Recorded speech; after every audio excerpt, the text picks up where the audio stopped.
The sun, a relentless forge in the pale blue, beat down on the cracked earth. Dust, fine as confectioner's sugar, plumed behind your unmarked sedan as you navigated the last stretch of unpaved road. The air conditioner, bless its failing heart, fought a losing battle against the inferno outside, offering only a tepid breeze that did little to soothe the familiar tension coiling in your shoulders. Another call. Another life extinguished. Another reason to wish for the quiet of your own unmade bed. You were Dean Lockhart, and the desert's endless expanse had become a second, unwelcome home. Its silence was often a lie, broken by the screams of the desperate or the dying. Today, it was the low thrum of a portable money counter that drew you in, a mechanical heartbeat in the heart of nowhere. The safe house was less a house and more a fortress, a squat, windowless structure of reinforced concrete, painted a color that had once aspired to beige but had long since faded to the exact shade of the surrounding sand. A patrol car, its siren silent, sat parked haphazardly, its lone officer leaning against the hood, shielding his eyes with a hand, looking as weary as you felt. He gave a slight nod, a silent acknowledgement of the grim business ahead. "Detective Lockhart," he grunted, pushing off the hood. "Inside, it's clean, in a way." Clean. The word hung in the air, a paradox. You offered a curt nod in return, your hand already on the grip of your service weapon, though you knew it wouldn't be needed. Not now. The damage was done. Stepping through the threshold was like entering a different dimension, and the unmistakable tang of fresh blood. And that hum. The safe house was a single large room, sparsely furnished but meticulously organized. A long table in the center held stacks of cash, crisp $100 bills, meticulously banded and labeled. And there, beside the table, was the source of the mechanical drone, a high-speed money counter still running, its digital display frozen on a staggering sum. The victim lay slumped against the far wall, a man in his late 40s, dressed in expensive but rumpled casual wear. His eyes were open, staring blankly at the ceiling, a silent witness to his own demise. There was no visible struggle, no overturned furniture, no scattered papers, no signs of a desperate fight for survival. You knelt beside him, careful not to disturb anything. His name, according to the preliminary report you'd glanced at in the car, was Marcus Thorne, a known, if elusive player in the city's shadier financial circles. A money launderer, among other things. The kind of man who made enemies, but also the kind who knew how to keep them at bay. Your gaze swept the room, searching for the obvious, the immediate. A weapon? None. Shell casings? Forced entry? The door had been ajar, but the heavy steel frame showed no signs of being breached. No shattered locks, no pry marks. It was as if Thorne had simply opened the door to his killer. Or perhaps the killer had already been inside. The money counter continued its hypnotic hum, a constant reminder of the fortune lying untouched on the table. This was the first puzzle. If this was a robbery, why was the money still here? And why was the counter still running, as if the killer had interrupted a transaction and then simply left? You ran a gloved hand over your stubbled chin, the grit of the desert still clinging to your skin. The air in the room felt heavy, not just with death, but with a palpable sense of something wrong. The scene was too neat, too controlled. A man like Thorne, shot dead in his own fortress, surrounded by millions with no signs of struggle or theft. It reeked of a professional hit, but the lingering money counter and the lack of a dropped weapon or casing felt almost deliberately misleading. It was a tableau, carefully constructed, but for what purpose? Your eyes fell on Thorne's left hand, resting on the concrete floor.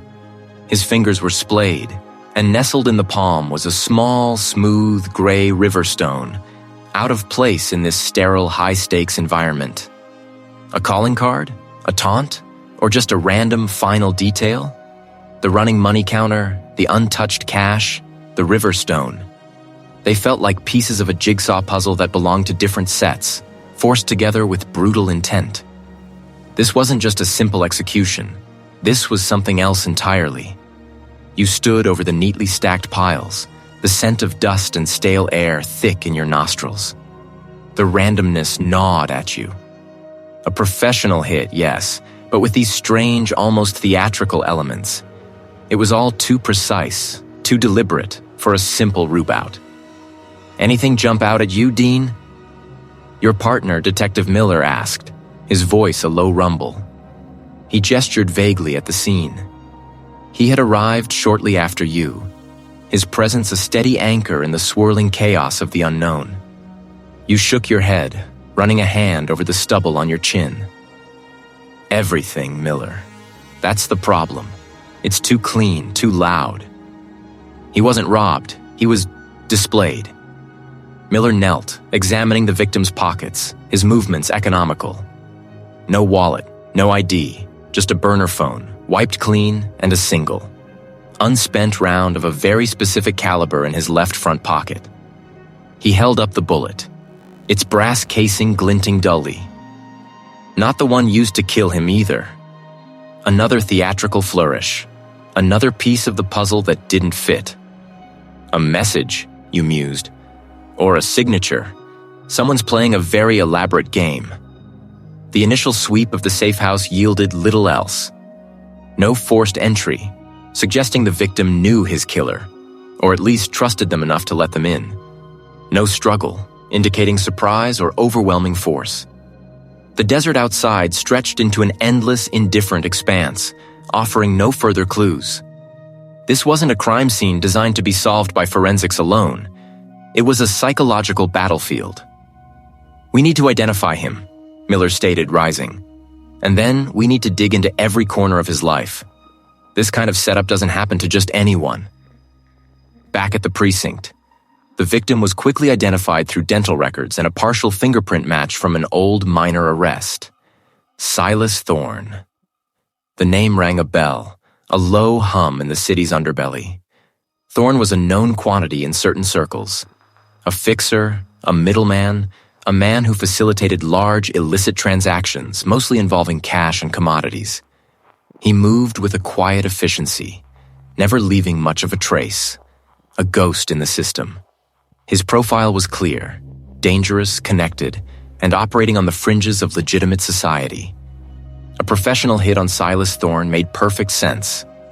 The method of the hit, however, did not.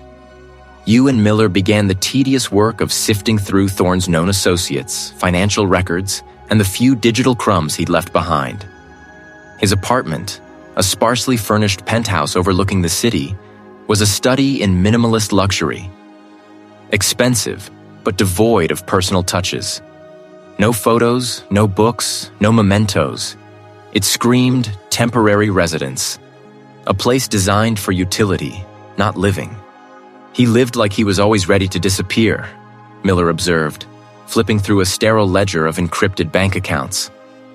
No family we can trace, no long-term relationships, just a network of contacts all connected by money.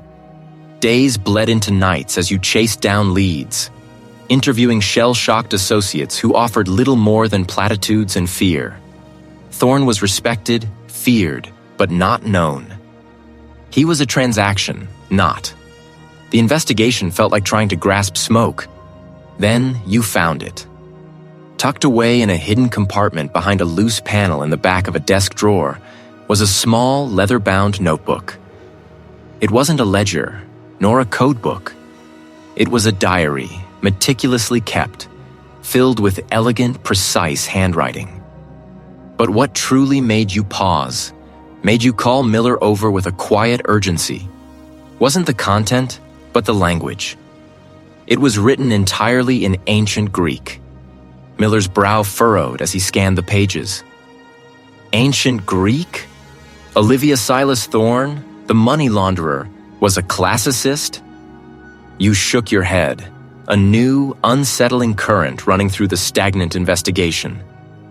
It gets better.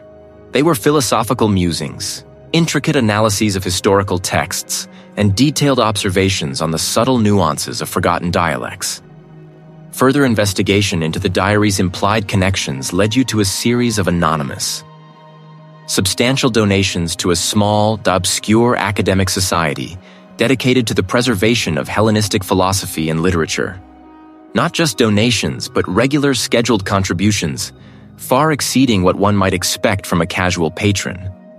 This wasn't a tax write-off. This was a passion.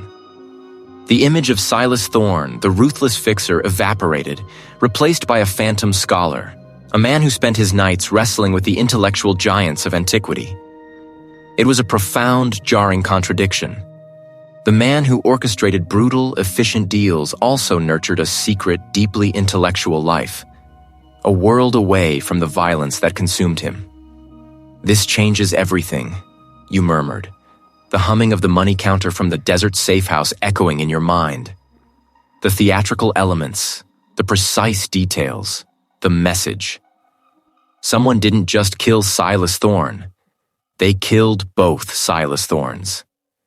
And uncovering the reason why meant navigating a hidden life far more complex, and perhaps far more dangerous, than the one he showed the world. The first thread had been pulled, and it was leading you into unexpected depths. You stared at the figures scrolling across the portable money counter, its low hum a persistent reminder of the desert safe house's grim purpose.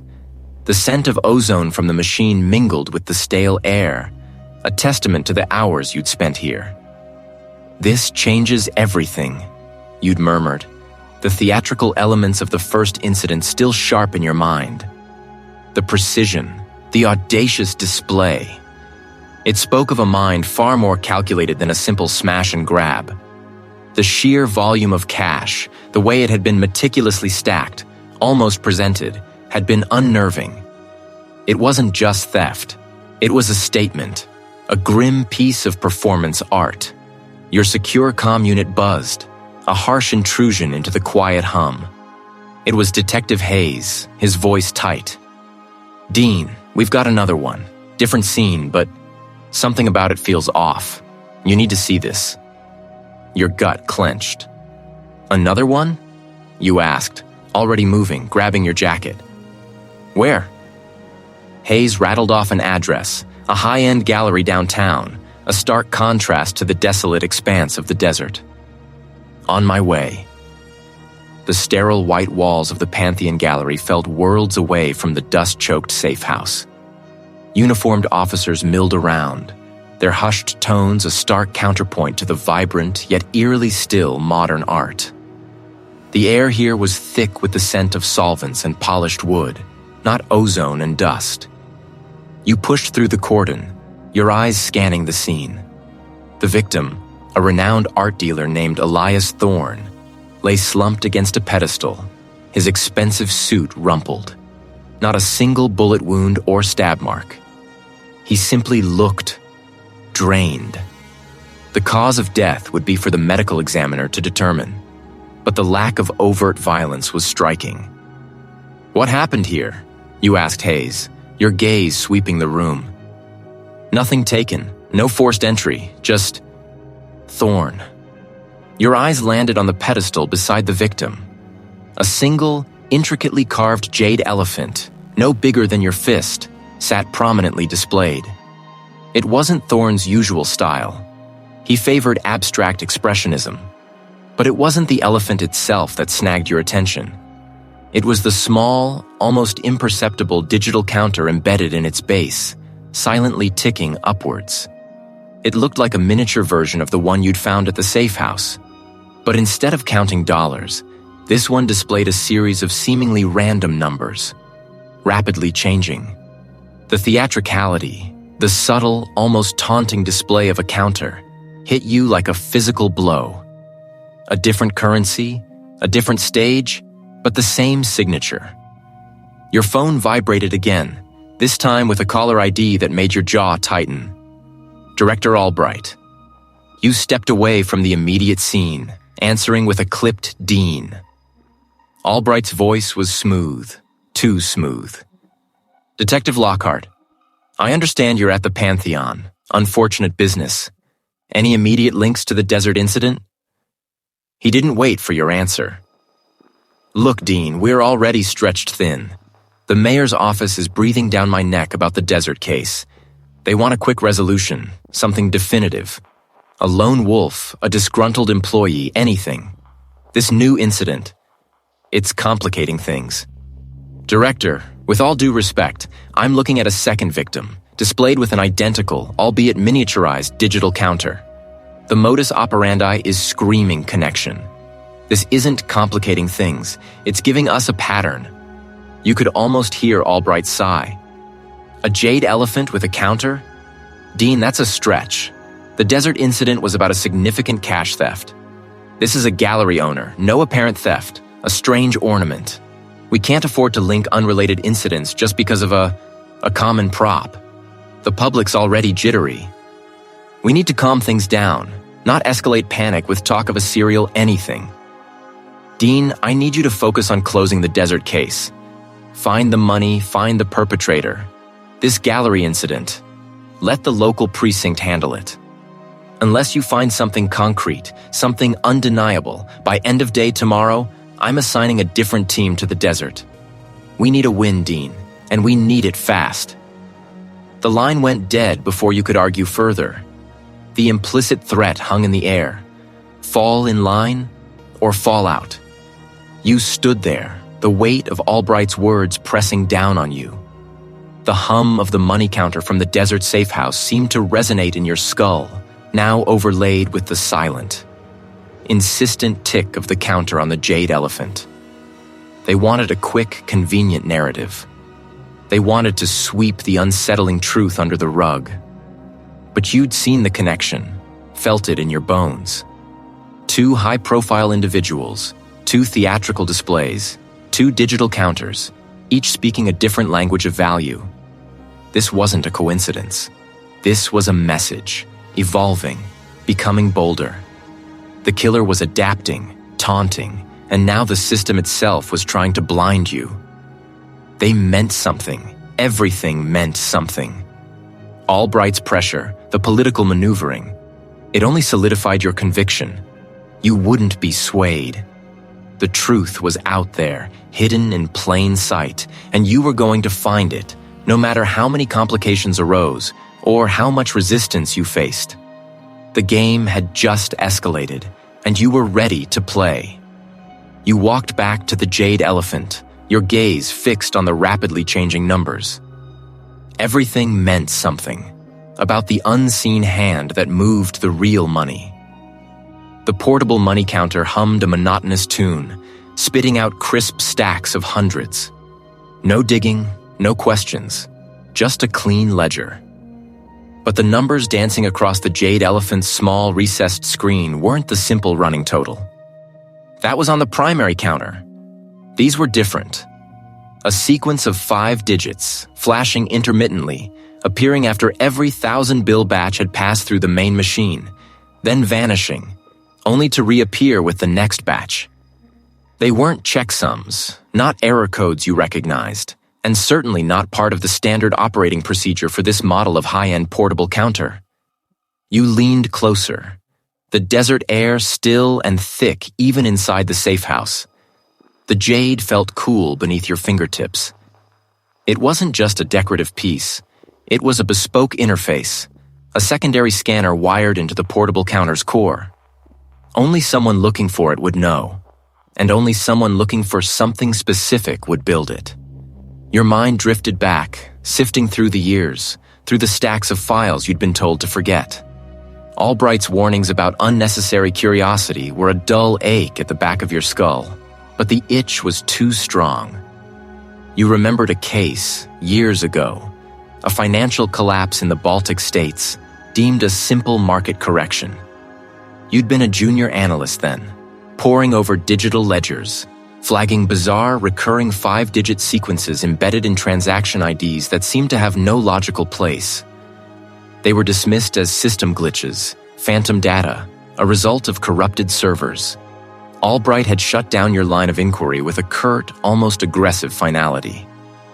Stick to what's real, Dean, and they were identical. You stopped the counter, You picked up a stack of processed bills, fanning them out.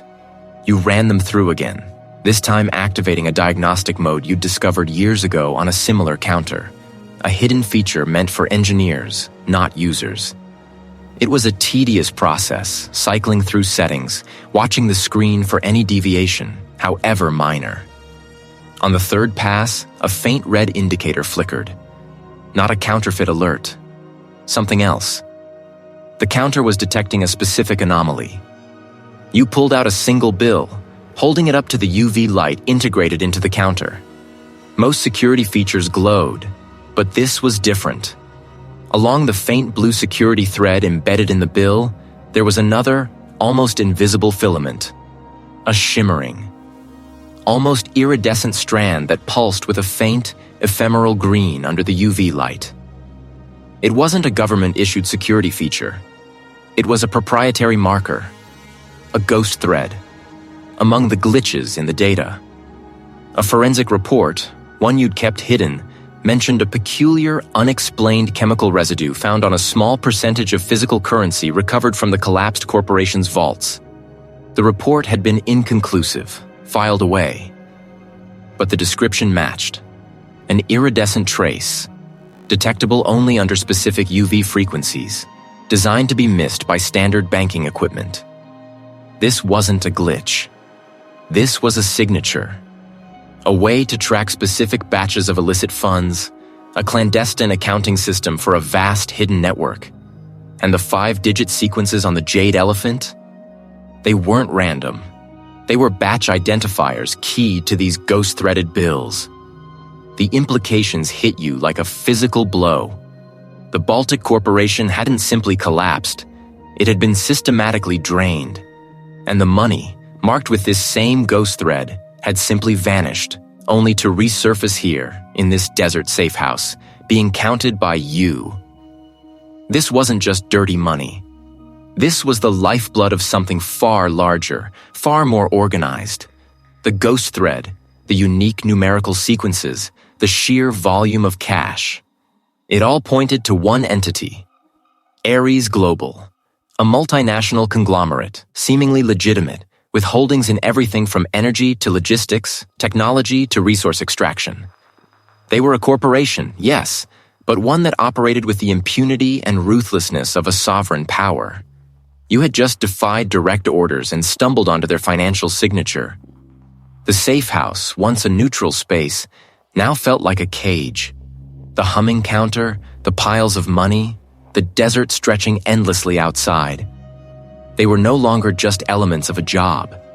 They were pieces of a puzzle you were never meant to solve. A puzzle that had just revealed the face of an enemy you were profoundly unqualified to fight. The stakes had not just escalated, they had reached a terrifying, impossible height. You were no longer just counting money. You were sitting on a bomb. You defied direct orders, pushed past the boundaries, and found their financial signature. A digital breadcrumb trail leading to a web of shell corporations and offshore accounts. The numbers you'd painstakingly extracted from the encrypted drive spun in your head, a dizzying testament to their reach. But the safe house, once a sanctuary, now felt less like a haven and more like a cage, its cinder block walls amplifying the sound, trapping you with your dangerous knowledge. The sun had long since dipped below the horizon, painting the desert sky in bruised purples and oranges that bled into the impenetrable black. You hadn't slept properly in days, driven by a gnawing certainty that you were close. The financial data, initially a jumble, was beginning to coalesce into a terrifyingly coherent picture. You traced a series of large, untraceable transactions to a holding company based in a tax haven, a company that, on paper, dealt in obscure agricultural derivatives. But the sheer volume, the timing, and the deliberate obfuscation screamed money laundering on an industrial scale. This wasn't just a dirty deal. It was the financial backbone of something vast, something deeply entrenched. Your fingers flew across the keyboard, cross-referencing, sifting, digging deeper into the digital dirt. You were so absorbed, so focused on the intricate dance of numbers and shell companies, that you almost missed it. A flicker. Not of the lights, but of the secure monitor you were using. A brief, almost imperceptible distortion, like a ripple in still water. You paused, your breath catching in your throat. The secure line, designed to be impenetrable, had just coughed. Then came the message. It wasn't an email, or a text, or even a voice call. It was a file, pushed directly onto your secure system, bypassing every firewall you had painstakingly erected. It appeared on your screen, a single high-resolution photograph. It was an old picture, one you hadn't looked at in years, tucked away in a dusty album back home. A candid shot of your sister smiling, her arm linked with yours, taken during a summer vacation years ago. The background was unmistakable. The old pier by the lake where you spent your childhood summers, a place you hadn't thought about in a decade. But it wasn't just the photo. Scrawled across the bottom in an elegant, almost artistic script were 3 words. We see you, Dean. The hum of the money counter, once a background noise, now seemed to throb with a sinister pulse. It wasn't a glitch. It wasn't a random occurrence. They knew where you were. They knew what you were doing, and they knew what mattered to you. Your hand trembled as you reached for the mouse, the cursor hovering over the image. This wasn't a warning. It was a declaration of war. They hadn't just found you. They had reached beyond the walls of your supposed sanctuary into the very fabric of your life. Into your past, into the lives of those you held dear. The safe house designed to protect you was a sieve. Your isolation, once a strength, was now a terrifying vulnerability. You stared at the photograph, at your sister's smiling face. A ghost from a simpler time. The conspirators weren't some faceless entity anymore. They were real, they were powerful, and they were watching. The message was clear. Stop, or the cost would be immeasurable. This wasn't just about justice or exposing corruption anymore. This was about your sister. This was about the sanctity of your life, shattered by a single digital image. The case, which had consumed you, now consumed everything. It was personal. Deeply, terrifyingly personal. You closed your eyes. The image of the pier, of your sister's smile, burned behind your eyelids. You had just stumbled onto their financial signature. Now they had left theirs on your soul. The humming of the money counter, once a symbol of your discovery, now echoed with the true, terrifying power of your adversaries. They weren't just powerful, they were everywhere. And they had just made you realize exactly what you stood to lose. This wasn't just cash. It was the lifeblood of an operation, a financial signature you'd stumbled upon, sprawling and undeniable. You'd traced the initial flow, a complex web of shell corporations and offshore accounts, all funneling into a single untraceable node. Your phone, a burner you'd picked up a week ago, vibrated on the makeshift table. The caller ID was blocked, but you knew who it was. You'd been expecting this. You answered, holding the device to your ear, the hum of the money counter a stark contrast to the clipped, unyielding voice on the other end. Dean, the voice of the captain began, devoid of any warmth. Internal affairs has been breathing down my neck. Too many unauthorized excursions, too many broken protocols. You remained silent, letting him finish, knowing the inevitable was coming. Effective immediately. You're off the Lockhart case. We're reassigning it. Your badge and weapon are to be turned in by Oro 900 tomorrow. Look, Dean, I know this is personal for you, but you're too close. You're a liability. We've got eyes on you too. Don't make this any harder. The line went dead. You lowered the phone slowly, the captain's words echoing in the empty room. Too close. A liability. They thought they could stop you? They thought a badge and a set of rules meant anything when your sister's memory haunted your every waking moment? You weren't just off the case. You were free. Free from the bureaucracy, free from the constraints. They wanted you to turn in your badge, Fine, you'd just have to find another way. The desert wind outside howled, a mournful sound that mirrored the tempest brewing within you. You moved to a locked cabinet, extracting a different phone, older, heavier, encrypted to the teeth. You scrolled through a list of contacts, bypassing the official channels, going straight to the underbelly. You left the safe house an hour later, a nondescript sedan replacing your usual vehicle. You took a circuitous route, doubling back twice, driving through a forgotten industrial park before merging onto the highway. You swapped out your clothes at a desolate truck stop, changing your appearance subtly, just enough to blur the edges of your profile. The captain wasn't wrong. You knew they'd be watching. But you'd been playing this game longer than most. Your destination was a forgotten bar on the edge of the city's grittier district, a place that smelled of stale beer and desperation.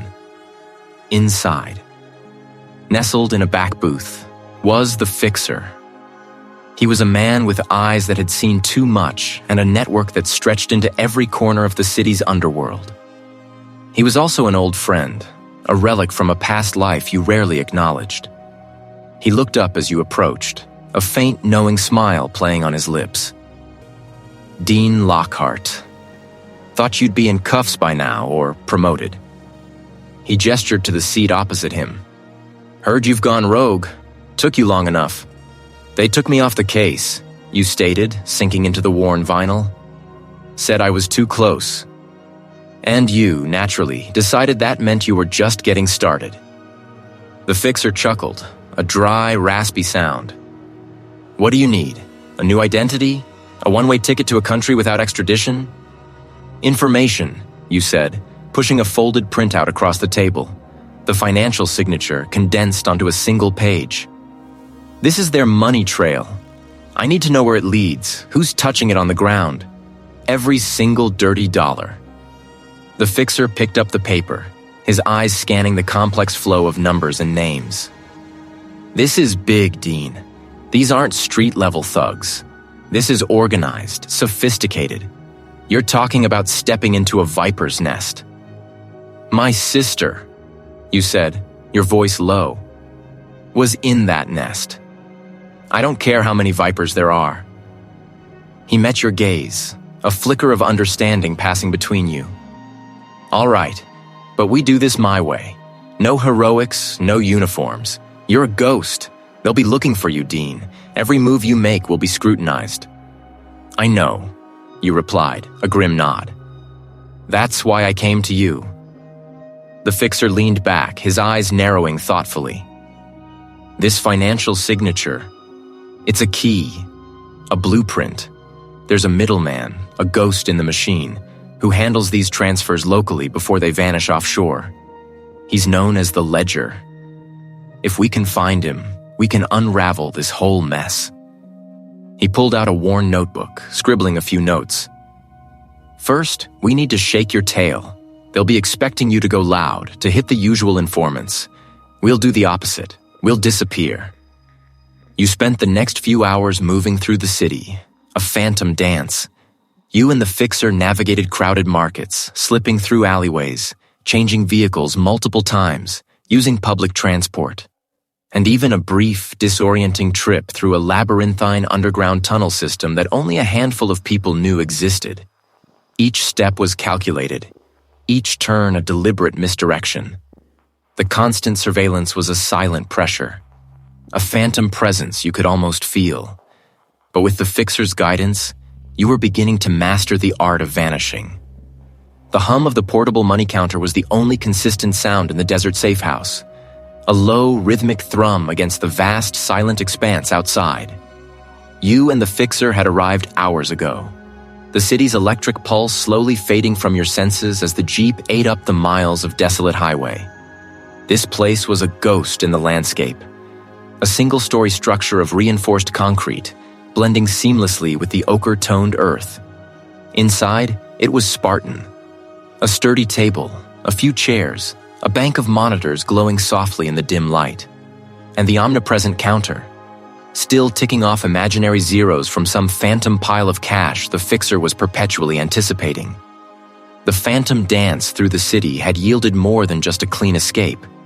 Tucked deep within a waterproof pouch, secured to your person, was the prize. A sleek black data drive, no larger than your thumb. The fixer, whose face remained a study in quiet intensity, had already hooked the drive into a specialized console. His fingers, surprisingly agile for hands that had seen their share of brute force, danced across a custom keyboard. Lines of code scrolled rapidly across one monitor, while another displayed a network topology, a spiderweb of connections you barely understood but knew to be vital. He was a digital alchemist, capable of transmuting raw data into actionable intelligence, and his resources were vast, stretching far beyond the simple hardware in this room. He'd already triangulated the source of the data, cross-referenced it with known operatives, and was now attempting to bypass its multi-layered encryption. You watched, your focus absolute, the fatigue of the past few days a distant thrum beneath the surface of your skin. Every muscle in your body was primed, every nerve ending alert. You knew what was on that drive, or at least you knew what it represented. It was the linchpin, the undeniable proof you'd been chasing through the labyrinthine alleys of this conspiracy. Minutes bled into an eternity. Then, a soft chime from the console. The scrolling code froze, replaced by a single triumphant line. Decryption complete. The fixer's gaze met yours, a rare flicker of something akin to grim satisfaction in his eyes. He motioned to the main monitor. It's a ledger, Dean, not just financial, operational. Your breath hitched. A hidden ledger, better than you could have hoped for. He navigated swiftly, opening a series of nested folders. You leaned closer, your eyes scanning, your mind racing to connect the dots. The first few entries were mundane enough. Large sums of money moved between shell corporations, offshore accounts. But then the names started appearing. The inner circle. You saw the dates. They aligned perfectly with the string of unsolved murders that had plagued the city over the past few years. Disappearances initially dismissed as gang violence or unfortunate accidents. Asset neutralization, a clinical term for murder. The fixer scrolled further, his finger occasionally pointing to a specific entry. These aren't just hits, Dean. Look at the targets. Whistleblowers, investigative journalists, reform-minded politicians, anyone who got too close to certain interests. The ultimate motive began to coalesce, forming a monstrous shape in your mind. It wasn't just about power or money in the abstract, it was about absolute control. The ledger detailed not only the funding and execution of these assassinations, but also the beneficiaries. Every neutralized asset had cleared the path for a council-backed initiative, a lucrative land deal, a controversial urban development project, the acquisition of a rival corporation, the passage of a law that consolidated their influence. It outlined a meticulously planned destabilization campaign. Key infrastructure targets, orchestrated social unrest, even the infiltration of security forces, all designed to create chaos, to break down public trust, and in the ensuing confusion, to seize even greater unchecked power. Their goal wasn't just to maintain their existing empire, it was to expand it exponentially, to reshape the entire city, perhaps even the region, into their own private fiefdom. This wasn't just a criminal enterprise, it was an insurgency from within, a systematic dismantling of the very fabric of society for personal gain. The killings weren't random acts of violence. They were calculated strikes, each one a brick removed from the foundation of legitimate authority, replaced by their own corrupt edifice. You leaned back, the weight of the truth pressing down on you. This digital file, this hidden ledger, was an indictment not just of a few corrupt individuals, but of an entire system they had co-opted and twisted. It was undeniable, irrefutable. Every name, every date, every coded operation screamed their guilt. The sinister motive wasn't merely greed. It was the insatiable hunger for absolute dominion. a desire to play God with the lives of millions, to build their utopia on a graveyard of dissent. It was the sound of their ambition, counting not just currency, but the cost in human lives. You had the evidence. Now the real fight began. You stared at the printouts, the numbers stark against the cheap paper. The weight of the proof in your hands was crushing, a ledger of betrayal that implicated everyone at the highest levels. They were too deeply entrenched, too powerful. No, you had to make them come to you. You had to draw them out, force their hand, and expose their desperation for the world to see. This desert safe house, isolated and remote, would be the stage. The evidence, a deadly lure. Your plan was simple in its audacity. You would make them believe you were about to expose them, and that the critical evidence was here, with you. You pulled out a burner phone, its screen a dull glow in the dim light. You composed a cryptic message, one you knew would be intercepted, destined for the eyes of the conspirators. It spoke of a final accounting, of all the pieces in place, and a rendezvous at the usual spot. A clear reference to this very safe house. You even mentioned the hum of the counter as a subtle taunt, a reminder of what you held. You pressed send, the digital signal arcing into the vast, indifferent desert sky, carrying your challenge to those who thought themselves untouchable. Then you began to fortify your position. The safe house was built for discretion, not a siege, but you made do. You wedged heavy furniture against the main steel door, creating a makeshift barricade. Windows, already grimy with sand, were reinforced with anything you could find. Spare wood, an old metal sheet. You strung tripwires across potential entry points, simple fishing line tied to empty cans, an audible early warning system. You checked the few firearms you had, loading each with grim precision. The portable money counter, now silent, sat on the table, a symbolic heart of the trap. You set a small stack of marked $100 bills beside it, a final visual provocation. The hours that followed stretched into an eternity. The sun, a brutal orange orb, dipped below the horizon, painting the desert in shades of bruised purple and deep blue. You moved with practiced stealth from window to window, your eyes scanning the desolate landscape. You knew they were out there, watching, waiting, calculating their move. They wouldn't rush in. They were too smart for that. They would observe, assess, and then strike when they perceived the greatest advantage. As the night deepened, the moon rising like a pale, watchful eye, an unnerving quiet settled over the desert. The wind died down. The only sound was the thumping of your own heart. Then, a click. Not from outside, but from within. The safe house. A soft, almost imperceptible sound, like a relay engaging. The generator, which had powered the sparse lights and your communication, sputtered once, coughed, and died.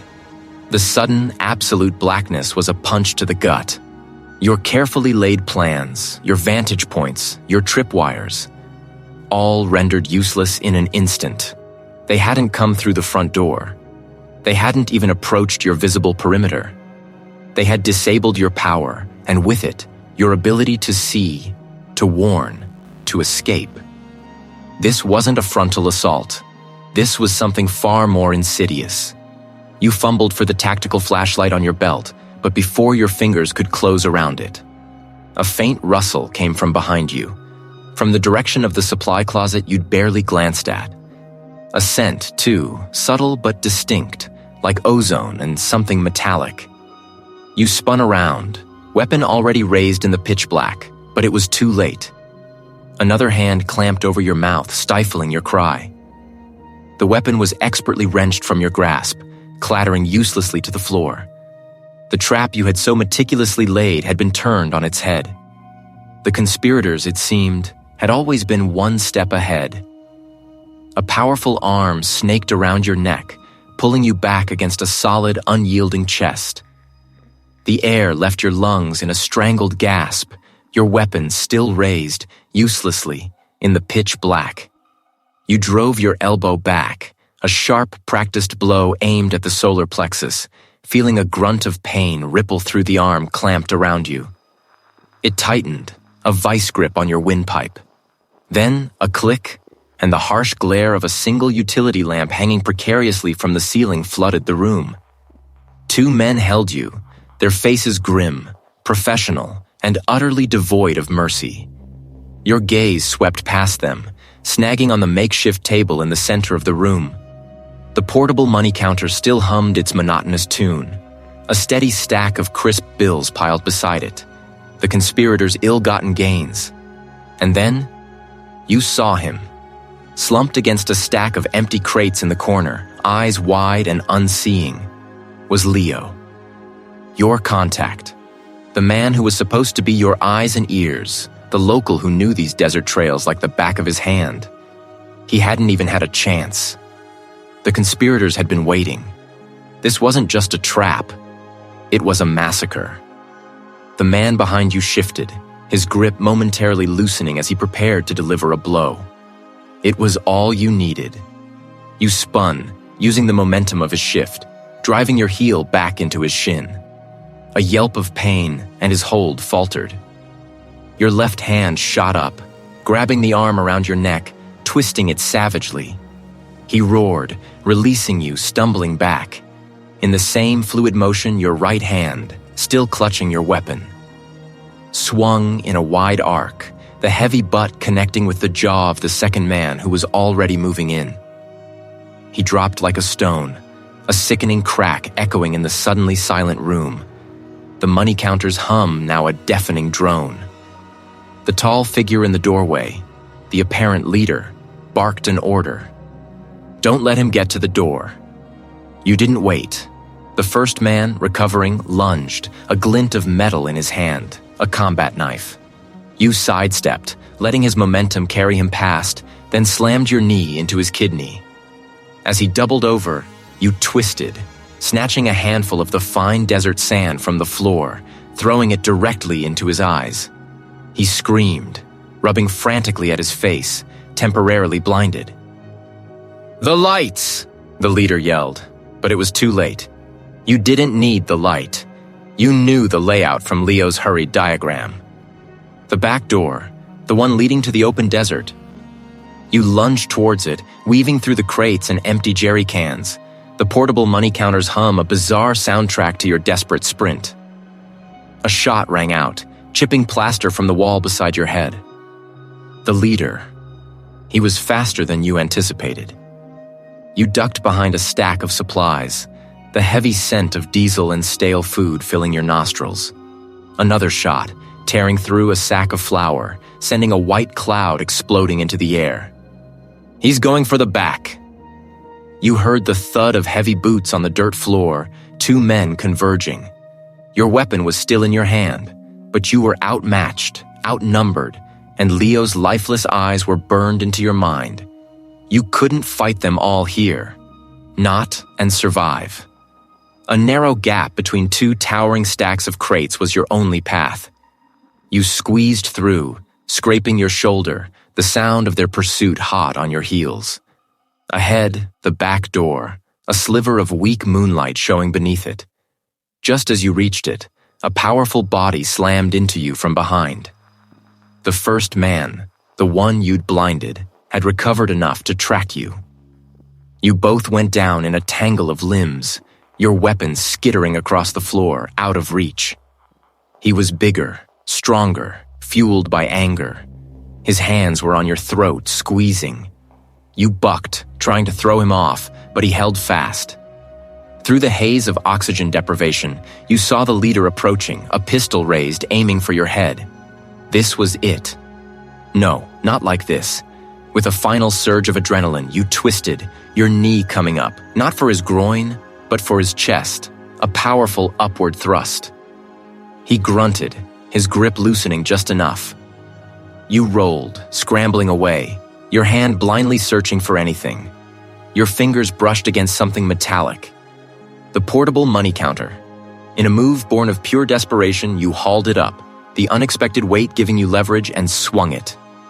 It connected with the side of the man's head, a dull thud followed by a gurgle. He slumped, unconscious. The leader, caught off guard by your ferocity, hesitated for a crucial second. That was all you needed. You scrambled to your feet, your lungs burning, ignoring the throbbing in your ribs. The back door was ajar. Behind you, the leader's enraged shouts and the sound of more shots echoed in the night. You didn't stop. The sand shifted beneath your feet, making every step a struggle. But you ran, the image of Leo's lifeless eyes a searing brand on your soul. You had escaped, but the cost was devastating. The mission had just become personal. The sand was a ravenous maw, sucking at your boots with every desperate stride. Shots still echoed, but they were fading, replaced by the thudding drum of your own heart and the rasp of your breath in the arid night air. You pushed past the searing pain in your side, the exhaustion that threatened to pull you into the dust. Justice, Dean. That's what kept you moving. Then, through the shimmering heat haze, a faint glow. The safe house. It was here. They were here. You burst through the flimsy door, lungs burning, weapon raised. The interior was Spartan, illuminated by a single bare bulb hanging from the ceiling. Crates, some open, spilling bundles of cash lined the walls. A large table in the center was piled high with more money, and beside it, the portable counter hummed, ceaseless in its mechanical tally. And there he stood. Not the hulking brutes you'd faced before, but the architect of it all. Dean Lockhart. "Dean," he said, his voice a low, dangerous rumble. "You're persistent. I'll give you that. Most men would have given up, or more likely, given out." He gestured vaguely at the money. "See what you've been fighting against? What you've been trying to stop? This, my dear namesake, is power. True power. The kind that makes the world turn, not the flimsy ideals you cling to." Your chest heaved, but you forced the words out. "This is blood money, Lockhart. Every single bill." He laughed, a harsh, grating sound that grated on your nerves. "And whose blood is it, Dean? The petty criminals who couldn't keep their mouths shut? The desperate fools who thought they could outsmart me? Or perhaps the innocent pawns caught in the crossfire? All of it, a necessary sacrifice for a grander design." He walked slowly around the table, his eyes never leaving yours. "You think you understand? You've only ever seen the surface. The drug rings, the arms deals, the money laundering, those were just the arteries. I built the heart, a global network, impenetrable, untouchable. I control the flow, Dean.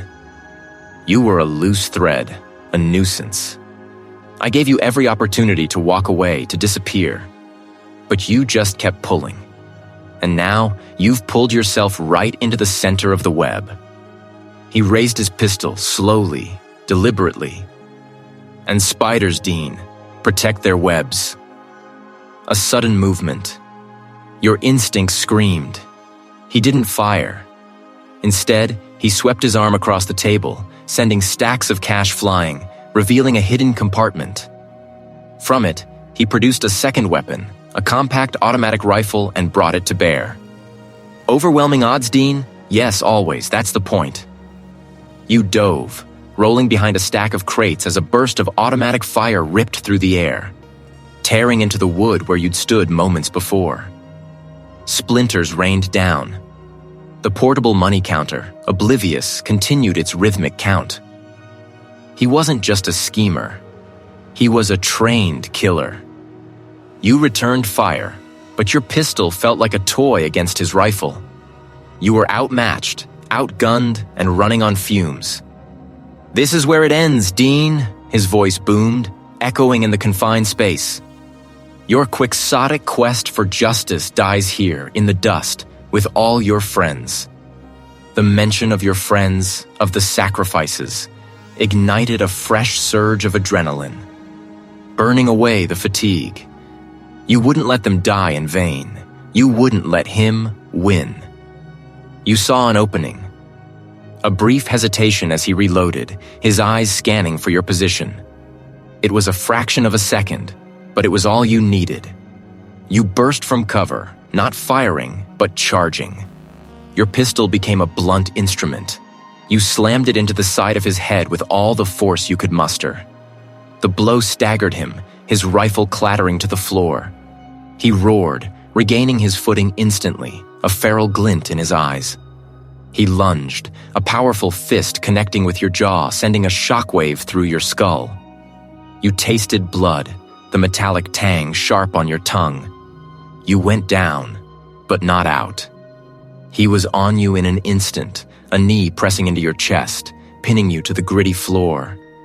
His hands closed around your throat, squeezing, cutting off your air. Your vision began to blur, the single bulb above you dimming. You fought well, Dean. He rasped, his face inches from yours, a sadistic smile playing on his lips.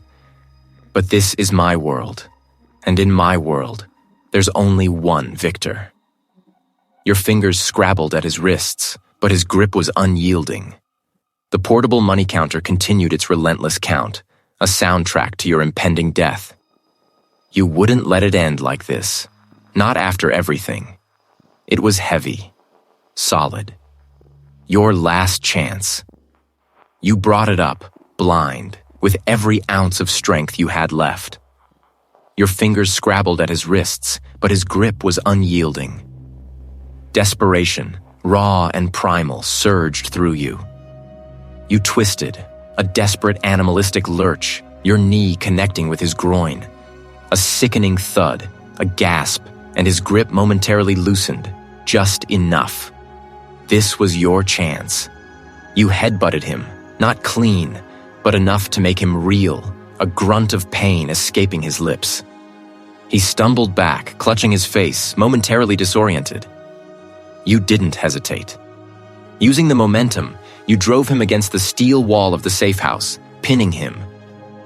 His weapon, a heavy-gauge pipe, clattered to the floor. The money counter, oblivious, churned on. Faint at first, a distant wail, then growing louder, closer, tearing through the arid air. Relief, sharp and painful, flooded you, mingling with the last vestiges of adrenaline. The safe house door burst open, splintering under the force. Uniformed officers, flashlights cutting through the gloom, flooded the space. They saw the scene.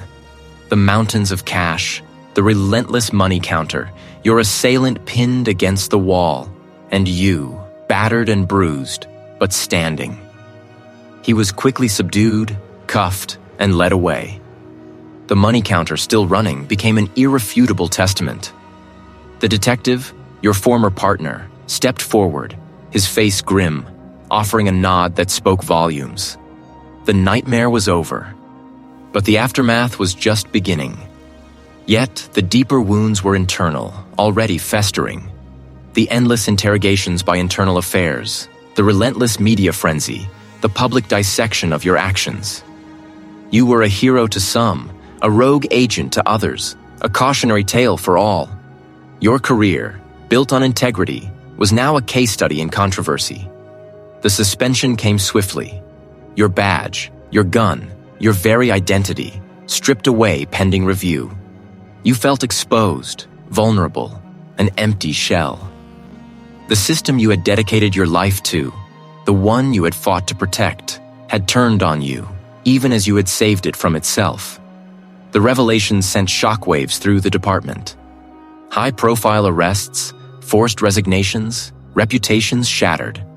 The public trust, already fragile, eroded further. You had exposed a cancer, yes, but the surgery had been brutal, leaving deep, visible scars on the entire body of the institution. You had won the battle, but the war had left devastation in its wake. You sat by the window, watching the city lights blur into a distant haze. The desert felt a million miles away, yet its stark honesty lingered. You reflected on the nature of power, how it subtly corrupts, how it is wielded not by grand villains, but often by ordinary men making small compromises. Corruption wasn't a single act, you realized, but a network, A culture, a slow, insidious rot that could consume from within. The sacrifices had been immense. Your career, perhaps irrevocably damaged. Your peace of mind, shattered. Your future, a blank slate. Was it worth it? The question echoed in the quiet room. 1,000 times, yes. The truth, however costly, was always worth it. You had walked a fine line, perhaps crossed it in the eyes of some, but you knew, deep in your gut, that you had remained true to your own moral compass. What now, Dean? Law enforcement was all you had ever known, all you had ever wanted. Do you fight to get your badge back, knowing the institution, even cleansed, would forever be changed, perhaps tainted by the memory of its own fallibility? The weight of what you had done, the weight of what you had lost, pressed down on you. But beneath it, a quiet resolve began to stir. You were free, but at a profound cost. The future was unwritten, a blank page like the desert stretching out to the horizon. But you would write it, Dean. You would write it with purpose, with a different kind of justice, forged in the crucible of your experience. The sun would rise again, even over a wounded world, and you would meet it, ready for whatever came next.